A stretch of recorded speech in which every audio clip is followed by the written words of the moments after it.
The year is 1291. For 200 years, the banners of the Crusaders had flown over the Holy Land. 2 centuries of war, of kings and knights, of cities taken and lost and taken again. And now, all of it had shrunk to a single city on the edge of the sea. Acre, the last great Christian fortress in the Holy Land. The final foothold of a dream that had drawn 100,000 men across the world to fight and to die.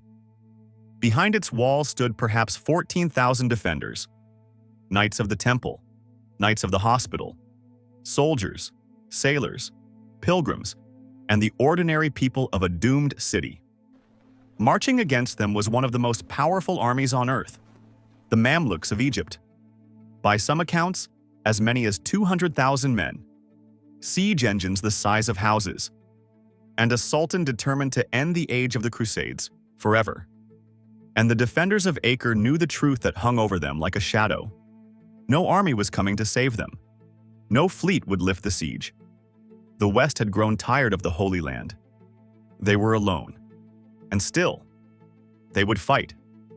For 6 weeks, against the impossible, they would hold. This is the Siege of Acre, the last stand that ended 200 years of Crusades. Welcome to Historical Club. To understand how it came to this, we must go back.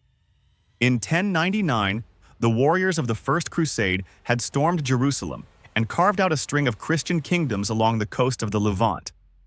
A fragile world the Europeans called Outremer, the land beyond the sea. For a time, it flourished. But it was always surrounded, always outnumbered, always one disaster away from collapse. Over the long, bloody decades that followed, that world was ground down. Jerusalem itself was lost. Great strongholds fell, one by one. And in the 13th century, a new and terrible power rose in Egypt, the Mamluks. Soldier slaves turned masters, perhaps the finest warriors of their age. They had already shattered the unstoppable Mongols at Ain Jalut, and now they set themselves to driving the Crusaders into the sea, once and for all. By 1291, only a handful of coastal towns remained. And the greatest of them, the rich, teeming, heavily fortified port of Acre, was the final prize. For Acre was a jewel. One of the wealthiest cities in the entire Mediterranean, its harbor crowded with the ships of a dozen nations, its markets overflowing with silk and spice and gold. But beneath that glittering surface lay a fatal weakness. Acre was not one city, but many. The Venetians, the Genoese, the Pisans, rival Italian merchant communes who hated one another as much as any enemy. The great military orders, each answering to its own master. The king's men, the church, a dozen factions with their own quarters, their own laws, their own bitter feuds. A city so divided that, even with annihilation marching toward its gates, it could barely agree on how to defend itself. The last spark came from within those very walls. A band of newly arrived Crusaders from Italy, undisciplined and full of zeal, fell upon Muslim merchants in the city and massacred them, men who had come in peace under a standing truce. The Sultan demanded that the killers be handed over. Acre refused. And so the Sultan's son, al-Ashraf Khalil, gathered the full might of the Mamluk Empire and marched north to take the city and to make an end of it. In the spring of 1291, the Mamluk host arrived before the walls, and the people on the battlements looked out upon a sight to freeze the blood. A sea of tents and banners stretching as far as the eye could see, ringing the entire landward side of the city. With them came the siege train, enormous mangonels and trebuchets, war machines so great they were given names like living things. One, it is said, was called the Victorious, another, the Furious. Day and night, they hurled stones against the towers and walls, a thunder that never stopped, dawn to dawn again. And beneath the ground, Mamluk miners began to dig, tunneling toward the foundations of the great towers, hollowing out the earth to bring them crashing down from below. Acre's defenses were formidable. A double ring of high stone walls, studded with towers, manned by the most fearsome fighting men in Christendom, the military orders. The Knights Templar, in their white mantles and red crosses. The Knights Hospitaller. The Teutonic Knights. hardened, disciplined warrior monks who had sworn to die rather than retreat. And for week after week, that is exactly what they prepared to do. The defenders did not simply wait behind their walls, they struck back. Under cover of darkness, knights rode out in daring sorties, trying to burn the great siege engines and kill the men who worked them. A few succeeded. Most ended in blood and failure against the sheer, crushing weight of the enemy. And as the days bled into weeks, the toll mounted. The defenders fought through sleepless nights, then labored through the days to shore up walls that crumbled faster than they could be repaired. Their numbers thinned. Their strength faded. And still the stones rained down, and still the tunnels crept closer beneath their feet. Among the leaders of the defense was Guillaume de Beaujeu, the Grand Master of the Knights Templar, a veteran commander who understood, better than any man on those walls, how grave their situation truly was. There was one last flicker of hope. From the island of Cyprus came King Henry, the young king of Jerusalem in name, sailing in with reinforcements. The sight of his ships lifted the whole city's spirit. But the king could see what every soldier already felt in his bones. There were not enough men. There would never be enough men. The reinforcements were a single drop against an ocean. The bombardment ground on. The towers cracked. The mines crept closer. And slowly, terribly, the great walls of Acre began to fail. On the 18th of May, the storm broke. At dawn, to the roar of drums and trumpets, the Mamluk army hurled itself at the weakened walls in a single, overwhelming assault. They poured against a great tower the defenders had come to call the Accursed Tower, and through the breaches that the miners and the engines had torn open. The fighting was savage beyond description. In the chaos at the walls, Guillaume de Beaujeu, the Templar Grand Master, was struck down, a missile driving deep beneath his raised arm.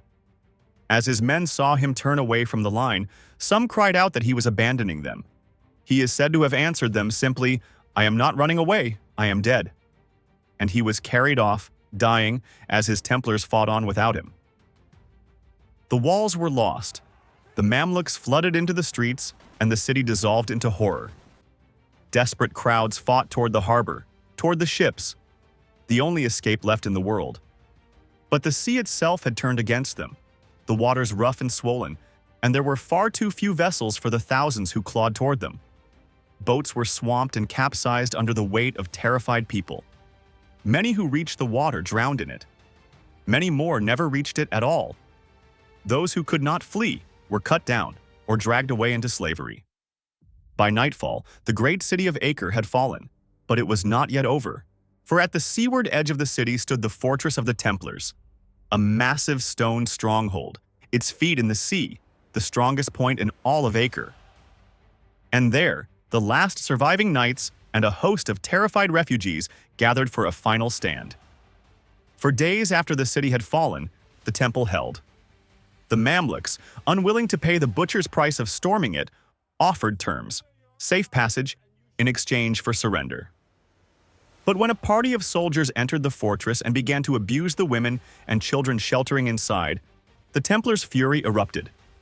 They fell upon them, killed them to a man, and slammed the gates shut.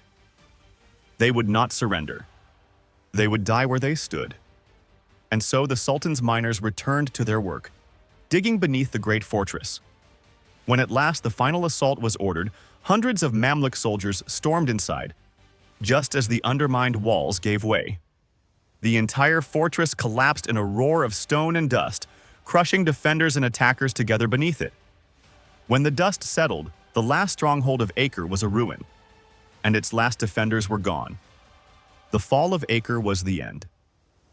In the weeks that followed, the few remaining Christian outposts on the coast, Tyre, Sidon, Beirut, the great castle of Atlit, were abandoned or surrendered nearly without a fight. There was nothing left to defend, and no one left to defend it. The Mamluks tore down the coastal cities and fortresses so that no Crusader fleet could ever again use them as a foothold. 2 centuries after the First Crusade had taken Jerusalem, the Christian presence in the Holy Land had been wiped from the map. The dream of Outremer was over, and there was a final bitter irony still to come. The surviving Templars withdrew to the island of Cyprus. The proud order that had guarded the Holy Land for nearly 200 years, now a brotherhood without a purpose, without a home. And within a single generation, that ancient order would itself be destroyed, not by any Muslim army, but by the Christian kings of Europe, arrested in the dead of night, accused of monstrous crimes, tortured into confession, and its last grandmaster burned at the stake. The men who had fought to the last on the walls of Acre were betrayed, in the end, by the very world they had bled to defend. The great age of the Crusades had ended, not with a triumph, and not with a treaty, but on the walls of a single doomed city beside the sea, where 14,000 men chose to stand against the impossible, and fought to the very last, knowing all along that no one was coming to save them.